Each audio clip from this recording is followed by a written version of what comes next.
Assalamualaikum warahmatullahi wabarakatuh. Di sini saya akan mempresentasikan hasil analisis perakitan produk.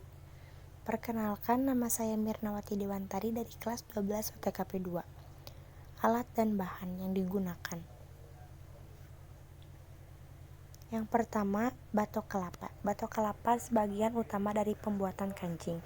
Yang kedua, hamplas digunakan untuk menghaluskan tempurung kelapa. Yang ketiga, gergaji digunakan untuk memotong tempurung kelapa. Yang keempat, bor digunakan untuk melubangi kancing.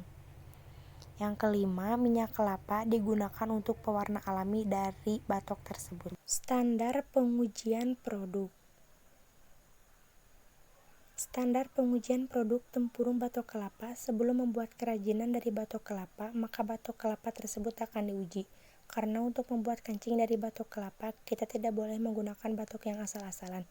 Batok tersebut harus memiliki kualitas yang bagus. Tempurung batok kelapa harus memiliki tekstur yang keras dan tidak terlalu berserat agar mudah membuatnya. Serta menggunakan alat yang mudah ditemukan, tetapi bisa dipakai untuk memotong batok kelapa, karena batok kelapa tidak bisa menggunakan sembarangan alat, karena teksturnya sangat pecah.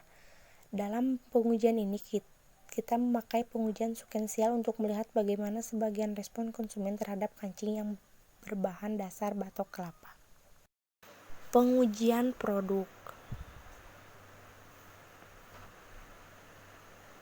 Pengujian produk. Hasil pengujian dari produk aksesoris kancing dari batok kelapa sangat bagus. Selain kuat dan bahannya pun dari bahan alam yaitu batok kelapa saja. Kancing dari batok kelapa mempunyai keunikan tersendiri dan harga yang murah dan juga lebih awet dibandingkan dengan kancing plastik buatan pabrik. Satu tempurung biasanya bisa menghasilkan 8-10 kancing baju ukuran besar dan 15 hingga 20 biji untuk ukuran kecil. Proses pembuatan kancing tempurung tak begitu sulit.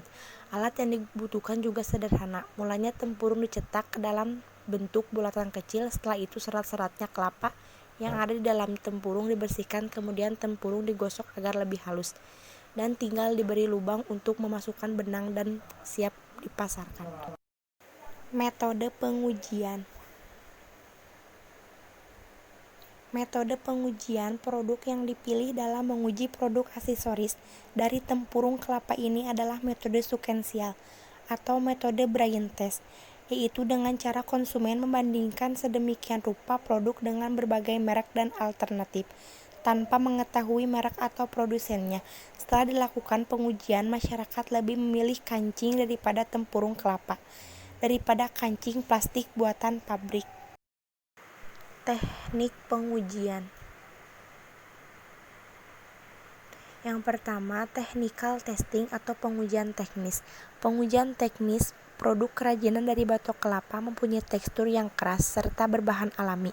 Batok kelapa mempunyai usia efektif lama.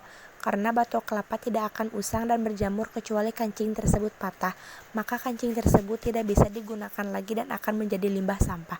Tempurung kelapa yang sudah berbentuk kancing sebenarnya tidak mudah pecah. Kancing akan pecah apabila diketok seperti menggunakan palu atau kampak. Yang kedua, pengujian preferensi and satisfaction testing, preferensi dan kepuasan. Pengujian kepuasan kancing dari batok kelapa sangat bagus. Respon para konsumen terhadap kancing batok kelapa sangat memuaskan.